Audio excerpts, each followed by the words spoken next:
আসসালামু আলাইকুম। আমি মোহাম্মদ রেজাল হলাদার আপনাদের সাথে আছি। প্রথমে আসি যুদ্ধ বিমান নিয়ে বাংলাদেশ পাকিস্তান আলোচনা। প্রতিক্রিয়ায় যা বলল ভারত। বিস্তারিত। JF-17 থান্ডার যুদ্ধ বিমান সম্ভাব্য ক্রয় নিয়ে বাংলাদেশ ও পাকিস্তানের মধ্যে চলমান আলোচনাকে নিজেদের জাতীয় নিরাপত্তার সঙ্গে সংশ্লিষ্ট বলে মনে করে নিবিড়ভাবে পর্যবেক্ষণ করছে ভারত। বৃহস্পতিবার ৯ জানুয়ারি সাপ্তাহিক সংবাদ সম্মেলনে এক প্রশ্নের জবাবে এ কথা বলেন ভারতের পররাষ্ট্র মন্ত্রণালয়ের মুখপাত্র রণধীর জয়সওয়াল। বাংলাদেশ বিমান বাহিনীর প্রধান হাসান মাহমুদ খানের সাম্প্রতিক ইসলামাবাদ সফর এবং সেখানে যুদ্ধবিমান সংক্রান্ত আলোচনার বিষয়ে করা এক প্রশ্নের জবাবে রণধীর জয়সওয়াল বলেন, জাতীয় নিরাপত্তার উপর প্রভাব ফেলে এমন সব পরিস্থিতির ওপর আমরা গভীর নজর রাখছি। ঢাকা ও করাচির মধ্যে 29 জানুয়ারি থেকে সরাসরি ফ্লাইট পুনরায় চালুর সিদ্ধান্ত এবং ভারতীয় আকাশসীমা ব্যবহারের ক্ষেত্রে ঢাকাকে নয়াদিল্লি অনুমতি নিতে হবে কিনা এ বিষয়ে আরেক প্রশ্নের জবাবে জয়সওয়াল বলেন, এ ধরনের বিষয় বাংলাদেশের সঙ্গে বিদ্যমান এবং এয়ার সার্ভিসের চুক্তি অনুযায়ী নিষ্পত্তি করা হবে। বাংলাদেশ সংখ্যালঘুদের ওপর হামলার বিষয়ে ভারতের অবস্থান তুলে ধরে পররাষ্ট্র মন্ত্রণালয়ের মুখপাত্র বলেন, বাংলাদেশ উগ্রবাদীদের দ্বারা সংখ্যালঘুদের বাড়িঘর ও ব্যবসা প্রতিষ্ঠানের বারবার হামলার একটি উদ্বেগজনক ধারাবাহিকতা ভারত লক্ষ্য করেছে। তিনি বলেন, এ ধরনের সাম্প্রতিক ঘটনাগুলো দ্রুত ও কঠোরভাবে মোকাবিলা করা প্রয়োজন। আসলে আপনারা জানেন যে বাংলাদেশে একটা অনাকাঙ্ক্ষিত ঘটনা ঘটে গেছে। এটা ঘটেছে আপনার ইসে গাজীপুরে। এই ঘটনাকে অর্থাৎ দীপু দাস একটা হত্যা ঘটনা ঘটে গেছে। এই ঘটনাকে কেন্দ্র করে ভারত বাংলাদেশের উপরে যেভাবে মানে অমানসিক চাপ প্রয়োগ করে যাচ্ছে প্রতিনিয়ত, তাতে মনে হয় যদি বাংলাদেশ ভারতের অর্ধেকও হতো তাহলে অবশ্যই এটা নিয়ে যুদ্ধে বেঁচে যেত। আপনারা জানেন যে দীপু হত্যায় যারা হত্যা করেছে অর্থাৎ তারা ছিল জনগণের হাতে রোশনালে পরে তার মৃত্যুবরণ হয়েছে। অর্থাৎ কথায় আছে যে জনগণের মার, সেখানে তো বিচার হওয়াই উচিত না। তারপরও বাংলাদেশের অন্তর্বর্তীকালীন সরকার ডক্টর মোহাম্মদ ইউনূস সেখানে অনেক পুলিশ পাঠিয়েছে, র্যাব পাঠিয়েছে, এমনকি সেনাবাহিনী পর্যন্ত সেখানে পাঠিয়েছে। এমনকি 19 জনকে গ্রেপ্তার করা হয়েছে এবং দীপু হত্যার বিচারে দীপুর পরিবারে গিয়ে সেখানে তার পরিবারের সকল দায়িত্ব ভরণ পোষণ সহ সমস্ত দায়িত্ব নিয়েছে বাংলাদেশ সরকার। এরপরও ভারত ওই একটা কথাই ধরে যে হিন্দুদের উপর অত্যাচার করে এবং অমানবিক অত্যাচার করে। আসলে ভাই, আপনাদের ভারতের চেয়ে আমাদের বাংলাদেশে অনেক শান্তিতে আছে হিন্দুরা। আমরা তাদের কোনো সময় একটা কটু কথাও বলি না, কিন্তু আপনারা ভারতে যেভাবে মুসলমানের উপর অত্যাচার নিপীড়ন চালান। আমরা শুনেছি যে কলকাতায় একটা ছেলেকে বাঙালি সন্দেহে তাকে মেরে ফেলেছেন, অর্থাৎ বাংলাদেশি সন্দেহে তাকে হত্যা করেছেন। তার বিচার কোথায়? কই, তা তো ছেলেটা তো হিন্দু, মুসলমানও না, শুধু বাংলাদেশ সন্দেহকারী হিসাবে আপনি তাদেরকে মেরে ফেলেছেন পিটিয়ে। তাহলে কতটা উগ্রবাদিতা তারা দেখাতে পারে বলে আপনাদের ধারণা বোঝেন? এরা আবার বড় বড় কথা কয়। আপনাদের সমস্যা কি? আপনারা আপনাদের দেশ নিয়ে পড়ে থাকেন, আমরা আমাদের দেশ নিয়ে পড়ে থাকি, এটাই তো স্বাভাবিক। আমরা তো কখনো আপনাদের দেশ নিয়ে নাক গলাই না, আপনারা কেন আমাদের দেশ নিয়ে নাক গলাবেন? যার যার ব্যক্তিগত ব্যাপার। দেশের সার্বভৌমত্ব রক্ষায় অর্থাৎ সার্বভৌমত্বের ভিতরে কি ঘটনা ঘটে এটা আমাদের একান্ত ব্যক্তিগত ব্যাপার। আপনাদের দিয়ে এদিকে লক্ষ্য করার কোনো দরকার নেই। ধর্ম নিয়ে এত বাড়াবাড়ি করবেন না। যে ব্যক্তিরা এই ধর্ম নিয়ে বাড়াবাড়ি করছে তারাই অচিরে ধ্বংস হয়ে গেছে এবং আপনাদেরও একটা ধ্বংসের একটা হাতছানি দেখছি। কিছুদিনের ভিতর সম্ভবত আপনারাও ধ্বংসের একটা দ্বারমুখে দাঁড়িয়ে আছেন। তবে সেই ঘটনাটা কবে ঘটে যাবে তা আমরা বলতে পারি না শিওর। তবে যদি ঘটনা ঘটেই যায় তাহলে আপনাদেরও ধ্বংস অনিবার্য। আপনারা হয়তো বা বুঝতে পারেন না, ঠিক আছে? বিশ্ব রাজনীতি, জিওপলিটিক্স সম্পর্কে আপনাদের ধারণা আছে কি না তাও জানি না। আপনি কি মনে করেন যে বাংলাদেশকেই শুধু একাই বাংলাদেশে একাই আছে, আর কোনো তাদের সাথে বন্ধুত্ব কোনো দেশ নেই আপনারা ছাড়া? আপনাদের সাথে আমাদের বাংলাদেশের কিন্তু একটা ভালো সম্পর্ক ছিল এবং এখনও রাখার আমরা চেষ্টা করে যাচ্ছি, যারা বাংলাদেশি আছি, বাংলা ভাষাভাষী আছি। কারণ কেন? কারণ কি? কারণ আপনাদের কলকাতার অনেক লোক বাঙালি, বাংলা ভাষাভাষী, এবং আমাদের বাংলাদেশের লোকও বাংলা ভাষাভাষী। তাই আমরা চাচ্ছি ভারতের সাথে সবসময় সৌজন্যমূলক আচরণ করা এবং বন্ধুত্বপূর্ণ সম্পর্ক রাখা। কিন্তু ভারতের উগ্রবাদী সন্ত্রাসীরা যেভাবে হুমকি দামকি দিয়ে যাচ্ছে বাংলাদেশিদের, তাতে মনে হয় মানে খুব শীঘ্রই এর একটা প্রতিক্রিয়া হয়তোবা তারা এর একটা পাবে, ব্যবস্থা তারা পাবে। হয়তোবা তারা যদি অতিরিক্ত করে, ধর্ম নিয়ে বাড়াবাড়ি করে, তাহলে তারা ধ্বংস হবে অনিবার্য, হয়তোবা আজ বা কাল। হয়তোবা আমি এই ভিডিওটা করছি, হয়তোবা দেখা গেছে 20 বছর পরও হতে পারে, 50 বছর পরও হতে পারে, কিন্তু তারা ধ্বংস হবে যদি ধর্ম নিয়ে বেশি বাড়াবাড়ি করে। কারণ ইতিহাস সাক্ষী, যে ব্যক্তিরাই ধর্ম নিয়ে বাড়াবাড়ি করছে তারাই ধ্বংস হয়ে গেছে, আর ধ্বংস হবেই অনিবার্য আজ বা কাল।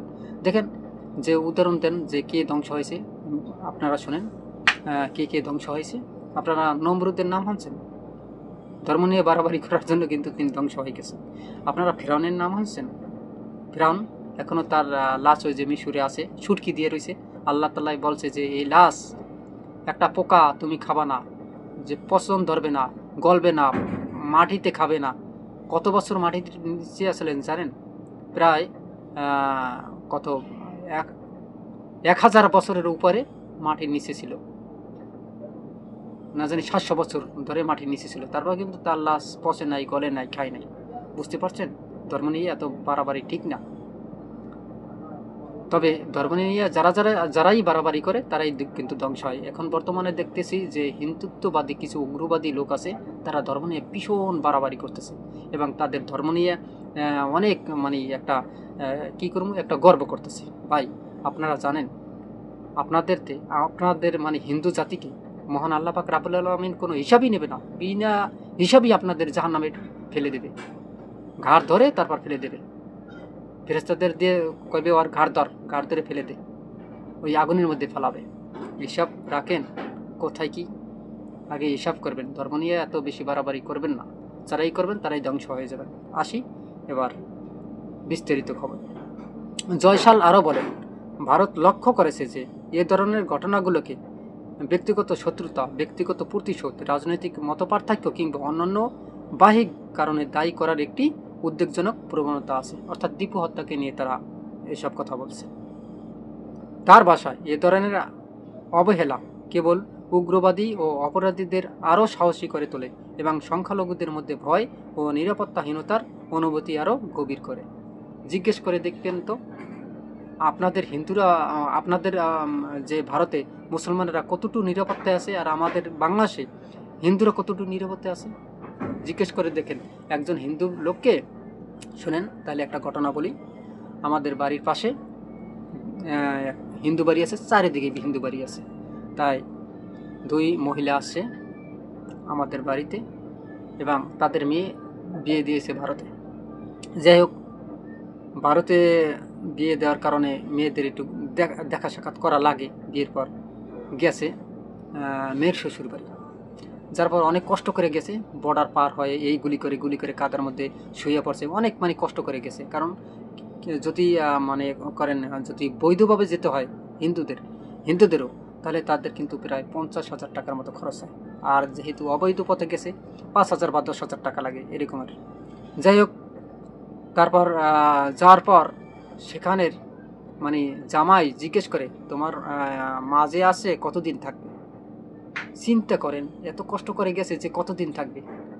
তারপর মেয়ে বলছে যে 2 দিন থাকবে। তাহলে বাজার করবো কয়দিনের, আর তাদের এখানে আসার দরকার কি? এবং ওই ছেলের মায় বলে যে 2 দিন থাকবে কোথায়, এতদিন কেন আসছে তারা। দেখেন, আমাদের বাংলাদেশিরা আপনাদের মতো এরকম চামারে বাসা করে না। আপনারা একবার বাংলাদেশে আসুন, আসার পর বেড়াতে আসবেন, দেখবেন বাংলাদেশিরা কত আপ্যায়ন করে আপনাদের। আর আপনারা বলেন যে এখানে আসে থাকবে কয়দিন, কী জন্য এসেছে? এত কষ্ট করে গেছে মেয়েকে দেখতে, মেয়ের জামাইকে দেখতে। আপনারা প্রতিদিন দেশে নেই, পরে তারা বলছে কি জানেন, যে ভারতের মতো এত কোষ্টা জাতি পৃথিবীর আর কোথাও নাই, তারা আখ্যা দিয়েছে। তার চেয়ে তারা বলছে যে আমরা বাংলাদেশিরা অনেক শান্তিতে আছি এবং আমরা বাংলাদেশিরা মেহমানদের অনেক আপ্যায়ন করি। কথা বাস্তব, বাংলাদেশিরা কিন্তু অনেক আপ্যায়ন করে, যেটা আমরা আপনাদের কোষ্টা জাতিরা ভারতীয়রা এটা করেন না। ঠিক আছে, আপনারা খালি পারেন কি পেট ভরে খান, আর হইছে কথা আছে যে পুটকি ভরে আগেন, আর কিছু করেন না। যাই হোক সুপ্রিয় দর্শক, আমরা কথার প্রসঙ্গে কথা চলে আসছে। যাই হোক, বাংলাদেশ ও মিয়ানমারের জাতীয় নির্বাচনের প্রধান প্রধান রাজনৈতিক দলের অনুপস্থিতি এবং নির্বাচনের অংশগ্রহণমূলক না হওয়া সংক্রান্ত এক প্রশ্নের জবাবে বলেন, ভারত বরাবরের মতোই অন্তর্বর্তীমূলক নির্বাচনের আহ্বান জানিয়ে আসছে। জয়সাল আরও বলেন, ভারত অংশগ্রহণমূলক ও অন্তর্ভুক্তমূলক নির্বাচনের সমর্থন ও আহ্বান অব্যাহত রেখেছে, যাতে একটি বিশ্বাসযোগ্য জনমত বা ম্যান্ডেট প্রতিষ্ঠিত হয়। তারা অংশগ্রহণমূলক নির্বাচন কেমনি করে জানেন? বিগত 17 বছর দেখছেন না, ওই যে সাবেক প্রধানমন্ত্রী শেখ হাসিনা কীভাবে নির্বাচন করছে, ওইরকম মানে এরা মানে পছন্দ করে আর কি। তাদের মানে সবচেয়ে বেশি যারা সুবিধা দেবে সেই সরকার কি তাদের পক্ষে তাদের থাকবে। পিসা মারিয়া জোতা দিয়ে পিডেই ওদের গাল লাল করে দেওয়া উচিত, তাহলে ঠিক হয়ে যায় এসব কথাবার্তা যেহেতু বলে। কেন অন্য অন্য যে রাজনৈতিক দল আছে তাদের সাথে মিশতে পারে না? কেন মিশে না? কারণ তারা তো ছাড় দেবে না, এই জন্য তাদের সাথে মিশে না। এত এত খয়রাতি নজর থাকে কেন? এত বড় একটা দেশ, প্রায় 29টা প্রদেশ, সেখানে 141 কোটি লোক, কিন্তু নজর এত গুড় দিকে থাকে কা, নিম্নে থাকে কা? নজর রাখবেন উপরে, ফালতু কোথাকার। যাই হোক, তার ভাষায় এ ধরনের অবহেলা কেবল উগ্রবাদী ও অপরাধীদের আরও সাহসী করে তোলে এবং সংখ্যালঘুদের ভয় ও নিরাপত্তাহীনতার অনুভূতি আরও গভীর করে বলে তিনি মনে করেন। মানে দীপু হত্যার যে বিচার করা হয়েছে এবং গ্রেপ্তারও করা হয়েছে কিছু মানুষ, এবং দীপুর পরিবারের যে দায়িত্ব নিয়েছে তার কোনো কথা নেই তাদের মুখে দেখেন। তবে বাংলাদেশ ও মিয়ানমারের যে নির্বাচন, সে নির্বাচন ঘিরে তারা বলছে যে আমরা চাই অংশগ্রহণমূলক নির্বাচন হোক।